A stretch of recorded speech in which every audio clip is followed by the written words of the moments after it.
balma bismillah bulla barakene la bulla barakene jamugan na sigilo no liberté soba kono jamana bulla barakela bela jelen tokola awka jamugan mandi dora mana bulla barakene mamba bi oni anga jamana fini kalalaw kana se bijichoma ani ullebe je ka bi masala en kenyo fe nga yana nga do korofo en kono antara Yusuf Gindo ka finikala la aywa dogono ni kalali ani Yusuf Gindo jara ka masala munu ke ambalmo ananga jago fla ñogon fe tayri trokoro bugu on bara in kanunde ka do ala parce que mbe école de la kanto école la vacances fait nya ñini mbange bagaw fe ngom ta barakala donc nga choix kera tayri ay ñi nafa chaman sur ala en jamakulu de do collègue bien ouvrier ou bien terre apprenti ou bien angacha bonne apprenti chama formé gatemi ama jawmambe atelier bubulu e o kuma o man bade ye nyingal min kenni ne nyingal man bade malien chamambe ube boyan katuka fini kala Sénégal c'est-à-dire ube tuka fini kala Côte d'Ivoire jamana kerefe jamana chamana kanto en ko passer finition tala bon ni ne nyinga ne ba fongo o e fili kunu kuma do te bi kuma e quoi parce que bi vraiment ameyorom na ko bi tayar demsenu ou tayar ya famia ka ce niveau ma ou be ka évoluer ka ce niveau ma vraiment mo ko se ki jigi daw ko bara be ka tanye en kununa ma na bi te kele bara tabulula bon bara finition ko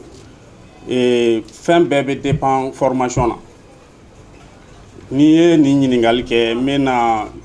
kɔfɛ dɔɔni kana kala sɛmɛ an ka faamaw la parce que ni gɛlɛya caman bɛ tayɛriw kan bi faamaw ka jɔyɔrɔba de b'a la o ye mun ye formation tayɛriw bɛ parantiya kɛ u bɛ bɔ ni min tilala parantiya la u bɛ taa atelier dayɛlɛ a bɛ ten il y a même des chefs d'atelier al atelier tigu u mago be formation na jɔn de be se k'o las'an ma an ka ɲɛmɔgɔw de do donc il faut que tayɛriya be yɔrɔ min na ko bi a mago be formation ba de la même la gestion des ateliers donc an mago b'o la kosɛbɛ min ye finition ko ye foyi tɛ courage ko de do baara in fɛn bɛɛ be courage de bolo n'i ye courage ta baara min i kan ka kɛ tile kelen ni e ko k'i b'o kɛ 30 minutes kɔnɔ finition tɛ y'o la dɛ donc n bɛ se ka min fɔ o y'o ye bon rendez-vous bon tayɛriya furadama nin bɛ yen bi ko tɛ a bɛ yen bi ko tɛ hali sisan mɔgɔw b'a kuma fɔ c'est vrai kalali machine de bɛ baara kɛ machine bɛ baara kɛ i yɛrɛ ka présence b'a kɔnɔ bon an bɛ jamana min kɔnɔ kurantigɛ jamana do bɛɛ ɲɛ b'a la hali bi kuran tigɛra hali an t'a wagati dɔn tu vois donc ni mɔgɔ nana fini d'i ma a bɛ se ka kɛ i yɛrɛ bana bɛ se k'i minɛ bana bɛ se k'i ka ouvrier minɛ ainsi de suite o bɛ se ka na ni fɔ rendez-vous ye a dɔ wɛrɛ ye min ye i ka baarakɛ minɛnw bɛ se ka bila panne na olu fɛn misɛnninw bɛ yen kurantigɛ min filɛ nin ye kuma kɔni t'o kɔfɛ bɛɛ ɲɛ b'o la donc ani organiser baliya mɔgɔ dɔw fɛnɛ bɛ fɔ rendez-vous di vraiment u ma organiser n b'a a ɲini nin kɛnɛ in kan fɛnɛ k'a f'u ɲɛna vraiment tayɛri fɛn o fɛn ni organiser len tɛ i k'a ɲini k'i organiser ka client satisfait n'i ye ne ɲininka o la ne bɛ taa ni o ye fantanya in fanga ka bon jamana in kɔnɔ bi kojugu la pauvreté pourquoi un artisan bolola baarakɛla a sigilen tɛ min na ko baara tɛ yen parce que client ma na ni fini ye ce n'est pas normal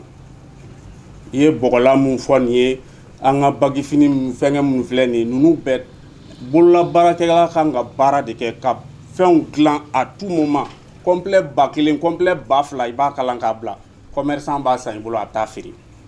mais an bɛ sigi ka thé de min i b'a ye atelier u fan bɛɛ fɛ ni client ma na ni fini ye dɔrɔn baara tɛ yen ce n'est pas normal bon état de bɛ se ka mɔgɔw appuyer o la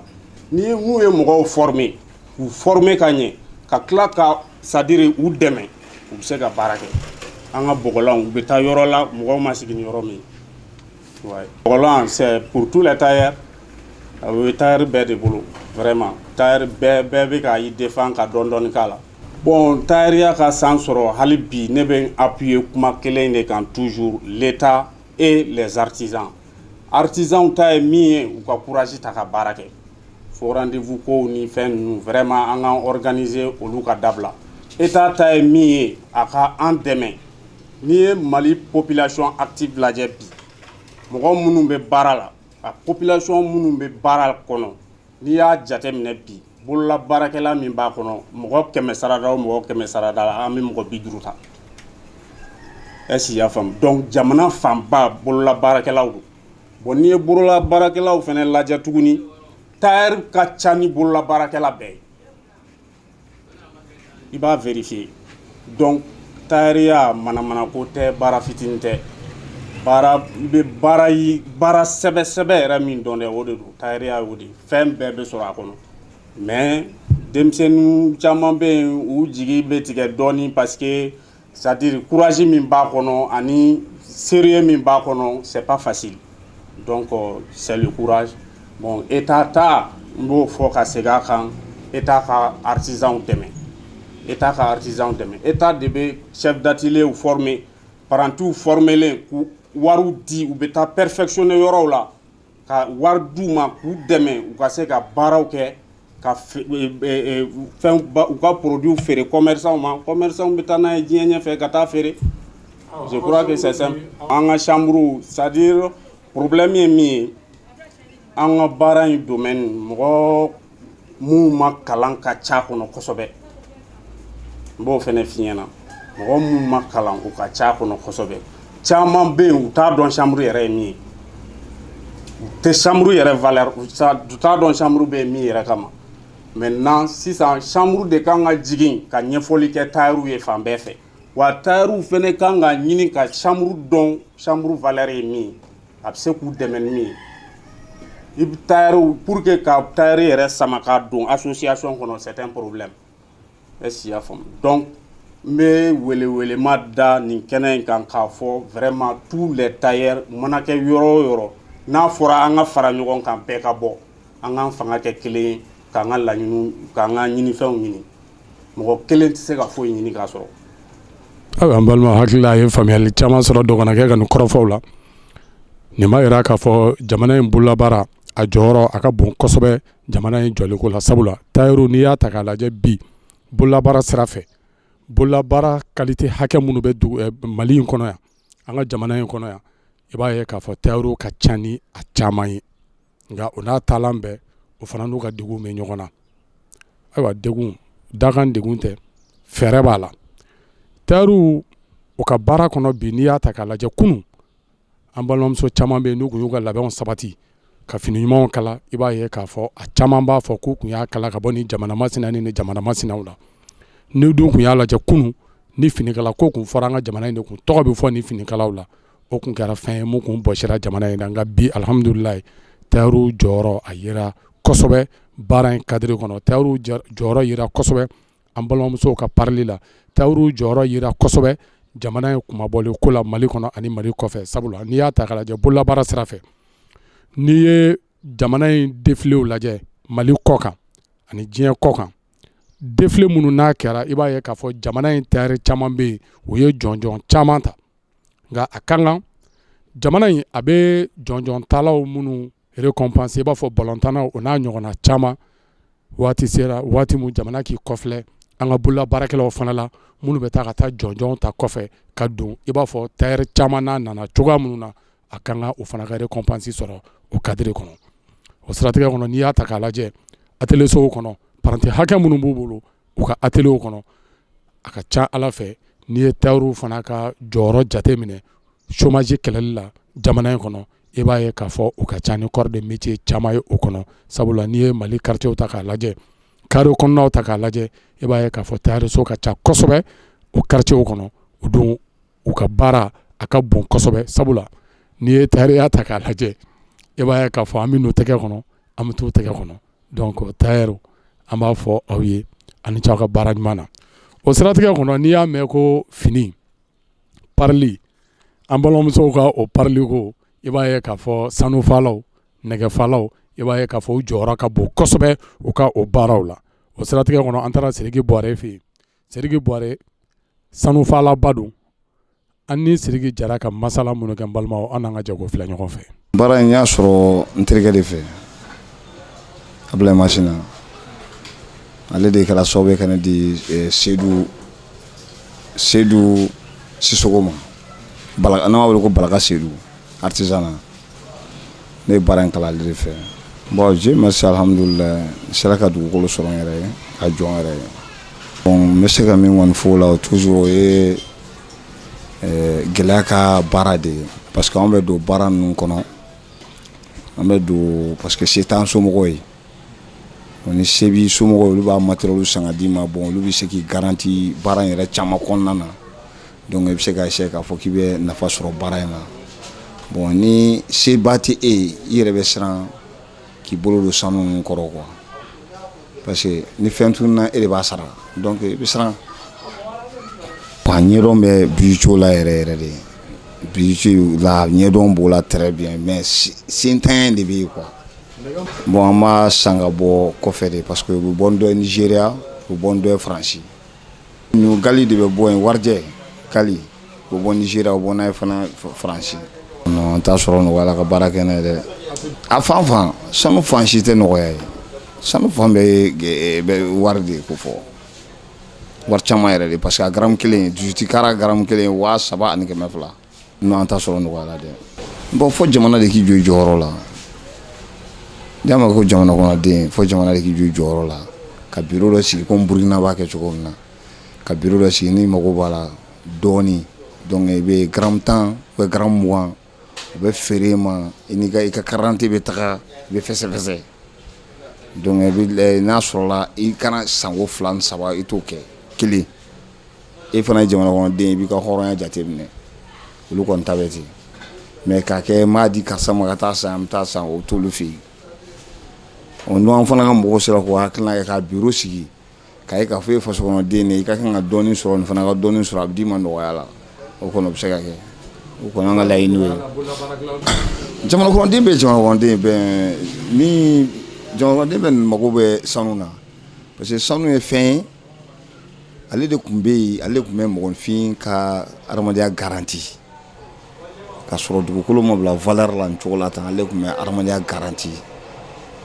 ni mago bɛ ni ko nana bana bɛ yen ko caman b'a la i bɛ se k'ale ta ka don i mago ɲɛmɔgɔ dɔ kan i dimaniya kan a tun bɛ se k'i dɛmɛ ni ka nafolo dɔ d'i ma i bɛ t'i yɛrɛ furakɛ après ni y'a ta sɔrɔ i bɛna taa d'a ma k'i bolo fɛn minɛ bon ka kan bɛɛ ma quoi bijuteri ka an yɛrɛ ka laɲini ye fɛn min yɛrɛ bi o ni jamana bɛ se ka juru don an na n'an b'a fɔ a ma an ka bureau n'olu bɛ se ka nɔgɔya kan ye bon ni juru fana bɛ don an na juru bɛ jate minɛ san hakɛ dɔ de bɛ lajɛ mais en même temps i b'a sara ni miliyɔn don ka nɔgɔya sira parce que bijuteri bolola baarakɛla ale tɛ komi fonctionnaire baarakɛla kalo mana sa an jigi bɛ n ka wari k'o tɛ mais a bɛ wari de lajɛ a bɛ tigɛ cogo min na a bɛ se ka nɔgɔya an ma cogo min na mais n'olu ko sisan an bɛ miliyɔn juru di la bon 20%, 10%, à 15%, 20% a ma nɔgɔn quoi bon fo ko yɔrɔ de lajɛ ka se ka juru don an na bon an bɛ se ka baara kɛ n'o ye cogo min na quoi n'o tɛ bijuteri kɔni tiɲɛ yɛrɛ la a bɛ yɔrɔ min na bi bi in na a bɛ nafolo yɛrɛ de démonter parce que i bɛ sanu kilo kelen jateminɛ soit 22 millions et quelques bon n y'o jateminɛ o kilo kelen yɔrɔ kɔnɔ o ka ca o ka kɛ baara ka gɛlɛn sa dɛ ne ka kuma laban min bɛ ka taa jamana kɔnɔ den ni jamana kuntigi yɛrɛ ma a k'a lajɛ a ka nɔgɔya ka bolola baarakɛlaw ye kosɛbɛ kosɛbɛ ani ka taa jamana kɔnɔden yɛrɛ bɛɛ lajɛlen fɛ kɛrɛnkɛrɛnnenya la min bɛ se ka kɛ dɔ bɛ se ka bɔ nɛgɛ wari la jamana kɔnɔ sanu parce que n'i ko nɛgɛ yan bɔ an ta olu t'a faamu sanu wari la jamana kɔnɔden yɛrɛ ma quoi jamana kɔnɔden ka se k'a dɔn ne de ta ye n ka jamana ne bɛ se ka n ja n ka jamana in kɔnɔ mais jamana kɔnɔden bɛ jamana kɔnɔ i jalen tɛ i b'a kɔfɛ i jalen tɛ o fana ko yɔrɔ lajɛ an ye dɛ. Awa n balima hakili la a ye faamuyali caman sɔrɔ Sidiki ka nin fɔlenw na nka ni dun ye a ta k'a lajɛ jamana in yɛrɛ filɛ bi sanu jamana don sabula Mali a jɔyɔrɔ ka bon kosɛbɛ farafinna sanu baara la a ka kan don nataw la jamana k'a jate minɛ ka comptoirs sigi comptoir minnu n'i y'a fara ɲɔgɔn kan sanu falaw minnu bɛ jamana kɔnɔ n'olu répertoriés don chambre de métiers la ni bololabaara carte b'u bolo olu kan ka se ka taa sanu sɔrɔ yen nɔgɔya la walima ka se k'a d'u ma u ka baara kɛ k'a bayɛlɛma nɔgɔya la pour que maliyɛnden cɛman ani musoman bɛɛ lajɛlen bɛ se ka masiri ɲuman sɔrɔ olu yɛrɛ ka se ka baara kɛ ka se ka tɔnɔ sɔrɔ baara in kɔnɔ nka n'a fɔra sanu garamu wɛrɛ ka taa caya olu ka se k'o ta ka o bayɛlɛma ka tila k'o feere o mana kɛ feerefɛn mun ye o wari o bɛ caya an consommateur bɛɛ lajɛlen ma a kan ka hakili lajigi la a ko n'i ye dugu ta k'a lajɛ dugu caman bɛ yen bi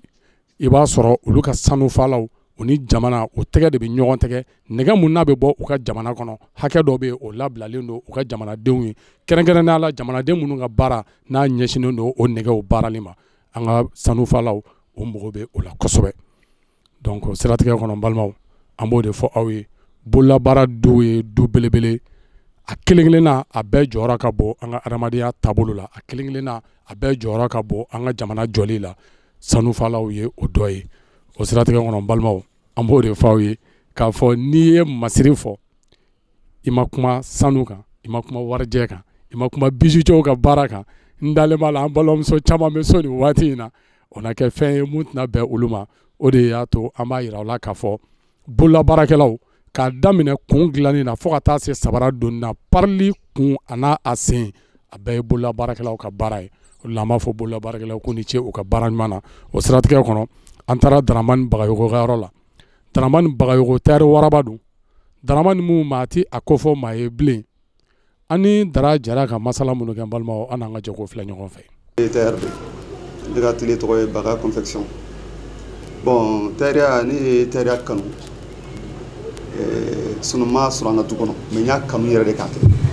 mais kanu nana cogo di parce que diɲɛ ko n'i bɛna don a la fɛn dɔ de bɛ a nɛgɛ don i la parce que généralement costume de tun bɛ ne ye n'i ye costume ye mɔgɔ la dɔrɔn n b'a nɛgɛ minɛ donc n taara sugu la n ko bɛ costume san a don costume ta gɛlɛyara kojugu a se tɛ n ye quoi ne ko n san kɔni n'a ma ɲɛ k'a bɛ kalan ko ne bɛ tailleur kalan bon tiɲɛ ne ye tailleur kanu nin bolo de ma ka don tailleur la voilà en fait diɲɛ fɛn fɛn n'a ka di ye i tɛ gɛlɛya ye quoi sinon an ka parantiya kɔnɔ ni gɛlɛya tɛ fila an ye kelen ye quoi ni gɛlɛya tɛ fila an ye kelen ye parce que ne bɛ parantiya kɛ don san na 1987 Kalaban yan parantiya an bɛ baara kɛ ni jumɛn ye lampan dɔ tun bɛ ko Petromex an tun bɛ baara kɛ n'olu de ani pétrole lampan fitinin ninnu an bɛ baara kɛ n'olu de a waati matériel ni tun mago jɔra matériel la taa sa fo Balabu de waati moto tɛ yen kuma tɛ nɛgɛso ne ka patron yɛrɛ bolo a bɛ yɛrɛ mais a t'an bolo donc ne tun bɛ bɔ sɔgɔma n bɛ soli ka taa fo Balabu sugu la n bɛ taa n ka matériel san à pied n bɛ segin ka na mais tellement que baara ka di gɛlɛya n tɛ se ka gɛlɛya ye quoi parce que n y'a kanu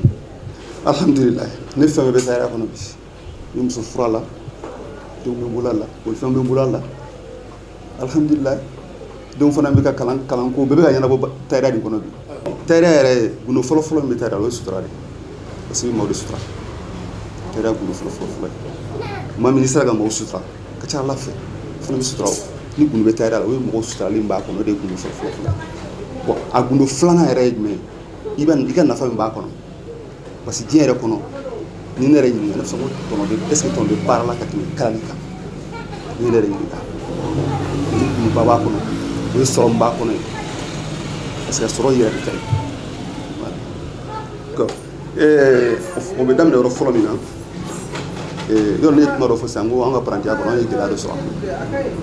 mais bi kalan ani kunun kalan différence b'u ni ɲɔgɔn cɛ o de nana ni taïda yɛrɛ jasiri an fɛ yan dɔɔni parce que ni mɔgɔ nana fɛ parantiya la dɔrɔn kalo kelen kalo fila a bɛ taa se san ma yɔrɔ n'a sera ka fini dɔ yɔrɔ dɔ kala dɔrɔn parents b'a wele e bɛ na kɛ se nin bɛɛ la kelen n'a ye don kelen kala ka taa di parents ma ne de nin kala dɔw b'a fɔ bon e sera baara la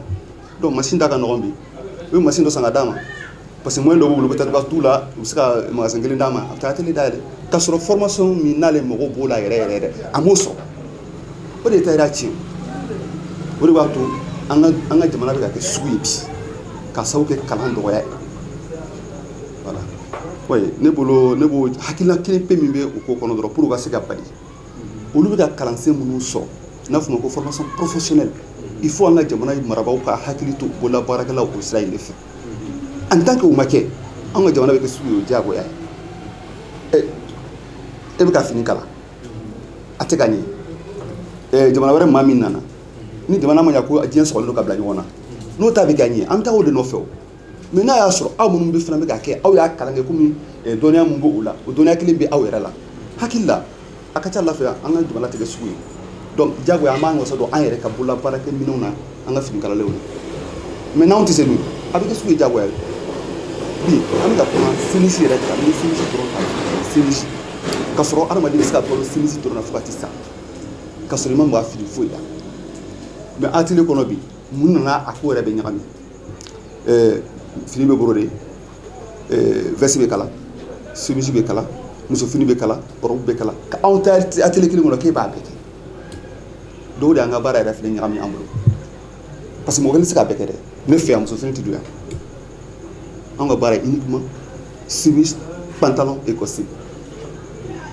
bon ani an bɛ école teniw fana kɛ sa les entreprises la école ba teniw an b'olu de kɛ donc an bɛ teni ban pewu k'a feere parents d'élèves écoledenw ma olu b'a feere parents d'élèves donc o y'an ka baara yɛrɛ taabolo ye bon n'an ye kalan fara bolo la walahi an ka jamana tɛ kɛ sugu mais kalan de b'an ɲɛ i ye ɲininkali kɛ beaucoup c'est vrai an ka fini laadala fini ninnu i n'a fɔ i ye min fɔ an ka bɔgɔ fini ni an ka bɔgɔlan fini ninnu i bɛ se k'a fɔ fini ninnu ka ɲi mais ka fini bila en valeur k'a yɛlɛma k'a bɛn n'an ka bi fini dontaw ye tailleur bɛɛ tɛ se k'a kɛ parce que bɛɛ ma a kalan kɛ n bɛ sigi yɔrɔ kelen kan bɛɛ ma o kalan kɛ bon fini ninnu fana hali n'i ye fini in san k'a labɛn a sɔngɔ an ka faama minnu kan k'a don parce que fantan tɛ se k'a san a ka gɛlɛn donc an ka faama minnu fana n'olu kan k'a san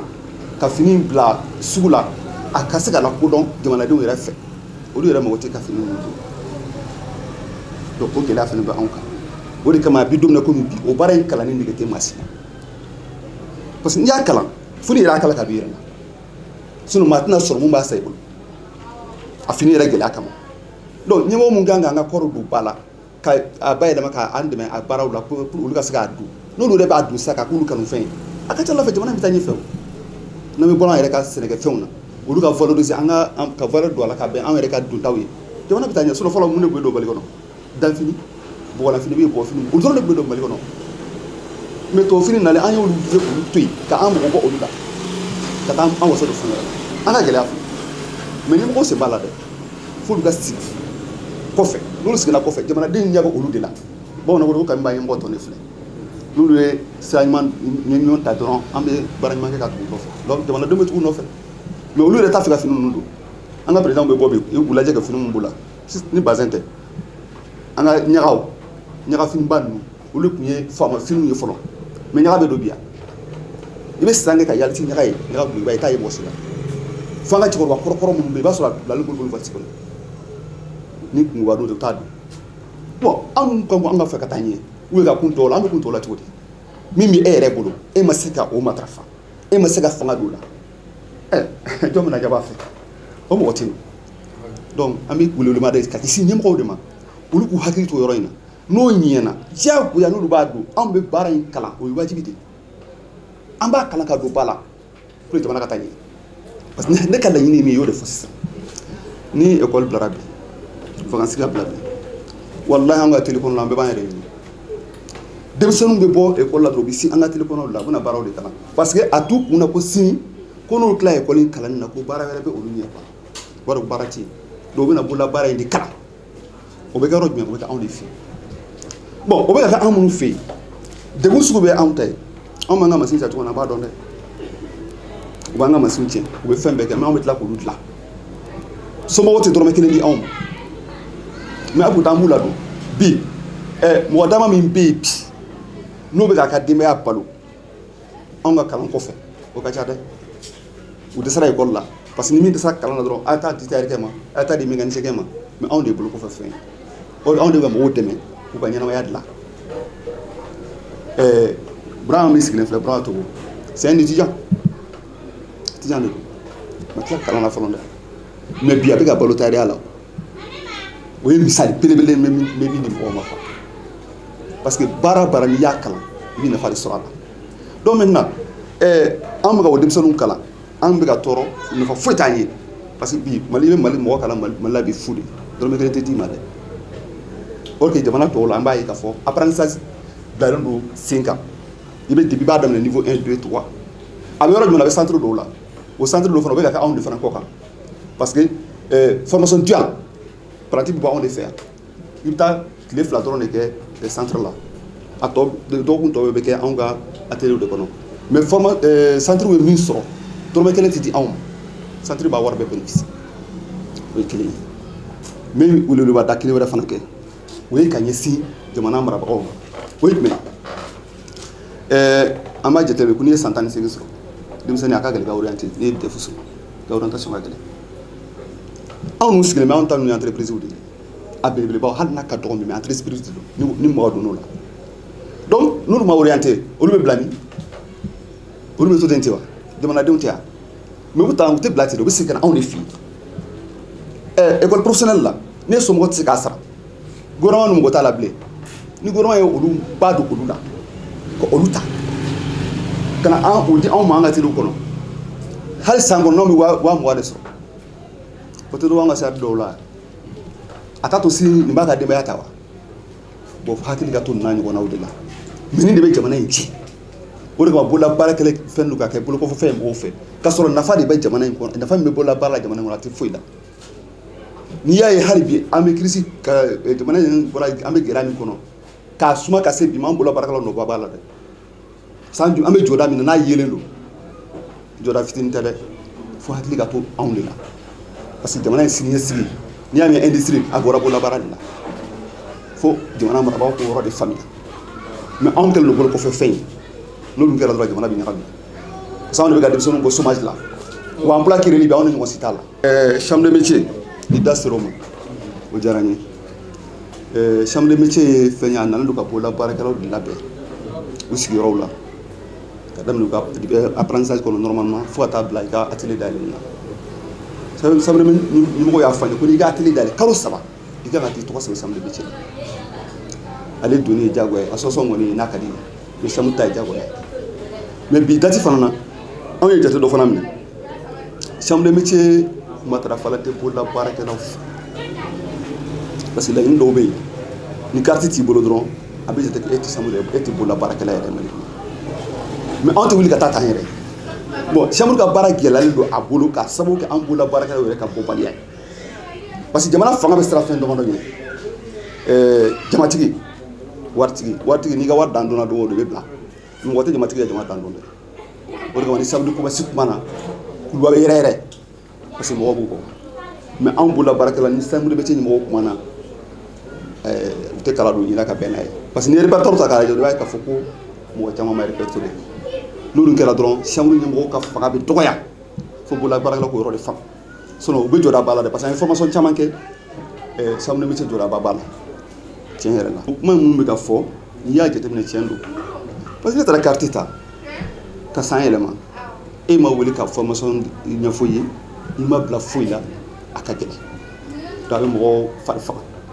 mais yɔrɔ dɔ fana fana k'o faamuya chambre de métier ye a bɛɛ sanfɛ dan ye mais association minnu bɛ dugu ma olu kan ka baara dɔw kɛ u bɛ baara jumɛn ye san kɔnɔ i kan ka sigi ka bilan kɛ a ka plan d'action kɛ plutôt aw mago bɛ formation minnu na an b'olu la fara ɲɔgɔn kan ka yɛlɛ ka taa se chambre de métier bureau la ne yɛrɛ ne ye association ɲɛmɔgɔ ye association des cadres professionnels ouvriers de la commune 5 ne y'o ɲɛmɔgɔ ye anw yɛrɛ y'a baaraw kɛ an b'an ka plan d'action dilan an b'a di chambre de métier ma donc chambre de métier de bɛ yɛlɛ na an mago bɛ formation suguya jumɛn na salon an ye formation 2 kɛ pantalon ni chemise an y'o kɛ ka tila ka robe coupe fana kɛ formation 2 mɔgɔ 30 ni dɔɔni an sera k'o sɔrɔ chambre de métier ka sira fɛ mais chambre de métier ma wuli ka na d'an ma an wulila ka taa ɲini de parce que an ye carte tabagaw ye n'an ye carte tabagaw ye an fana mɔgɔ bɛ min na chambre kan ka se k'o ɲini k'o d'an ma o de kama an y'o baaraw sigi sen kan ka plan d'action dilan an mɔgɔ bɛ formation min na ka taa di chambre ɲɛmɔgɔw donc a ka wuli ka formation ɲini ka d'an ma o sen fɛ an ye kelen sɔrɔ FAPA ka niveau la sous-contractif fana n'o ye dɛmɛbaga jɛkulu ye baɲumankɛ jɛkulu dɔ o fana sera k'an dɛmɛ an ye formation 2 sɔrɔ n ka kumakan laban kɔni o ye ka aw yɛrɛ fo Télé Liberté mɔgɔw k'aw fo sa aw bɛ cɛsiri min na aw fo da tɛ anw bolo a sara tɛ an bolo an bɛ Ala de deli courage ni cɛsiri min b'aw la a musaka n'a sɔrɔ bɛ bɔ yɔrɔ Ala k'a nɔgɔya aw ye parce que baara min bɛ ka kɛ nin ye ka an bolola baarakɛlaw ta ɲɛ ka jamana ɲɛmɔgɔw la kunu u k'a dɔn k'a fɔ a jɔyɔrɔ min b'an na parce que diɲɛ ko o ko bi ni média t'i ɲɛ i bɛ kɔfɛ anw dun kɛlen don k'o de kɛ bolo kɔfɛ fɛn ka sɔrɔ de bɛ ɲɛtaga sababu b'o de la ka se k'aw fo halisa Ala ka baara in ta ɲɛ bolola baarakɛla Ala k'a sankɔrɔta Ala ka jamana in ta ɲɛ Ala ka jamana in bɔ degun kɔnɔ an b'a ɲini Ala fɛ bolola baarakɛla Ala k'a sankɔrɔta. Ayiwa hakili la an balimaw aw ye faamuyali caman sɔrɔ Bagayogo kɛ ka nin kɔrɔfɔw la nin de taariya ye a kan ka an ka denmisɛnninw caman bɛ yen bi k'a f'u ɲɛna kalanko mun ni nin taari kofɔlenw kumani a kan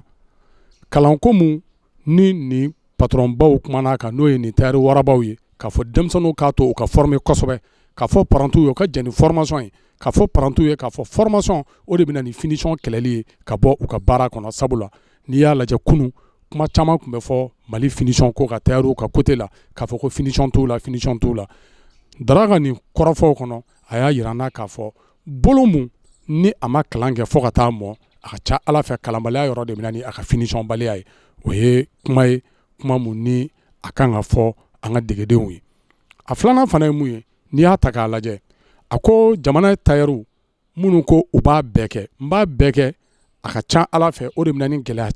caman ka baara kɔnɔ sinon n'i ye dugu caman ta k'a lajɛ i b'a ye k'a fɔ tailleur kunda cɛfini kalala musofini kalala o ni a ɲɔgɔnna caman donc a kan ka an ka tailleur ka jateminɛ don nataw la u ka spécialisation ko jateminɛ soit i ka spécialité ye musofini soit i ka spécialité ye cɛfini o ni a ɲɔgɔnna caman n b'a dɔn n'i y'i ka spécialisation kɛ nin cadre kɔnɔ a ka ca Ala fɛ finition ko kuma minnu bɛ fɔ rendez-vous ko kuma minnu bɛ fɔ modèle ko kuma minnu bɛ fɔ jamana in kɔnɔ tailleur ka kun kan a ka ca Ala fɛ o bɛ kɛ sira ye sira mun ni o b'o ko in bali an b'a ye fana k'a fɔ duguw la i b'a fɔ Daramani y'a fɔ cogoya minnu na dugu caman bɛ yen pour que k'i den bila a ka taa parantiya kɛ yɔrɔ caman na i b'a ye k'a fɔ a bɛ taa parantiya kɛ minnu fɛ yen o tun bɛ olu sara de a kan ka an ka ɲɛmɔgɔw k'a jateminɛ don nataw la k'a fɔ nin patron minnu bɛ u ka atelier kɔnɔ patron minnu b'u ka garage kɔnɔ ka bijouterie kɔnɔ n'a ɲɔgɔnna caman patron ka jɔyɔrɔ denmisɛnninw ka éducation na o patron ka jɔyɔrɔ denmisɛnninw ka sini ɲɛsigi la n'o ye nin bololabaara ɲɛmɔgɔw ye a kan ka dutigiw ani dudenw ani jamana an ka jateminɛ kɛ k'a fɔ ninnu minnu ka atelier dayɛlɛ k'u bɛ balo a la o balo in na o bɛ ka denmisɛnnin minnu encadrer a kan ka jamana k'a don sariya sɛbɛn na sariya sɛbɛn mun n'a bɛ bɛɛ permettre aw ka se ka nin ɲɛmɔgɔ ninnu sara u ka denw ka formation ninnu cadre kɔnɔ centrew don sabula i y'a kalan classe kɔnɔ i taara kalan atelier kɔnɔ a bɛɛ ye kalan de ye c'est pour vous dire que baara nin tɛ yen baara kolon tɛ yen baara bɛɛ de b'i ka baara bila en valeur il est temps an b'a ɲini an ka ɲɛmɔgɔw fɛ k'a ɲini maliyɛnden bɛɛ lajɛlen fɛ an ka yɛrɛ ka baara bila en valeur jamana in maa wɛrɛ tɛna jɔ anw nɔ la anw maliyɛnw yɛrɛ kɔ jamana jɔ fɔlɔ ye jamana produit kanuni ye jamana jɔ fɔlɔ ye ka kɛ jamana minɛnw fɛ ka kɛ jamanadenw fɛ jamanadenw yɛrɛ ka ɲɔgɔn bolo minɛ o sira kɔnɔ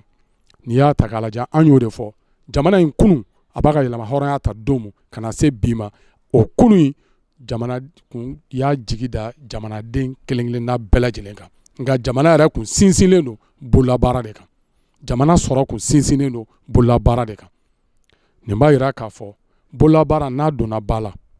nin b'a yira k'a fɔ bololabaara ni jamana ɲɛmɔgɔw y'a don ba la nin b'a yira k'a fɔ jamanadenw mana bololabaara don ba la a ka ca Ala fɛ sɔrɔ mun ni a tɛ ka kɛ jamana kɔnɔ bololabaara bɛ se ka na ni o sɔrɔ sira ye sabula n'i y'a mɛn dugu o dugu kɔnɔ k'a fɔ ko pays industrialisé ba da la k'a fɔ k'u ka artisanat de développera o b'a yira k'a fɔ ka bololabaara de taara ɲɛ bololabaara talen ɲɛ o de bɛ taa laban usine kow la an bɛ dugawu kɛ ala ka jamana in bololabaara taa ɲɛ an bɛ dugawu kɛ ala ka jamana in basigi an bɛ dugawu kɛ ala ka jamana in taa ɲɛ ala ka barika don bololabaara la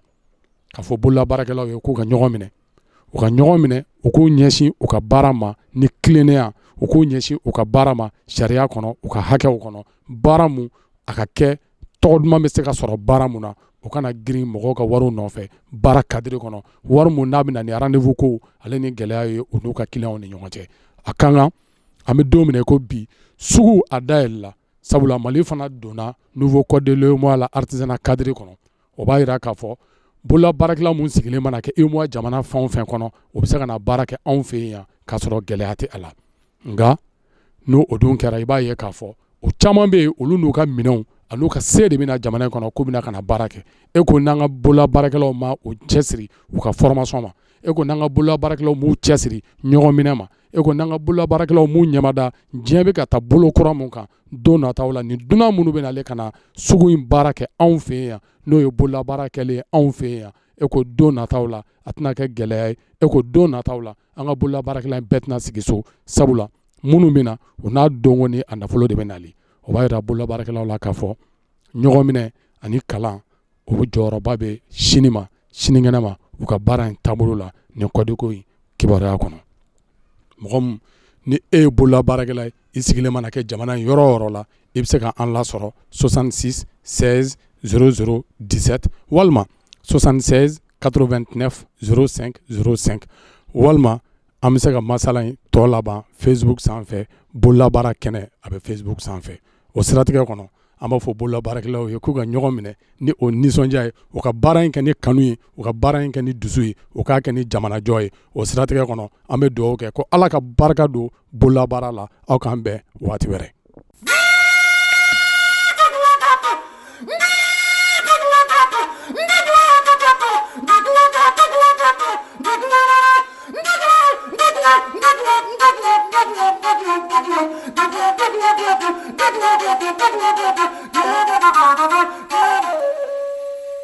Thank you.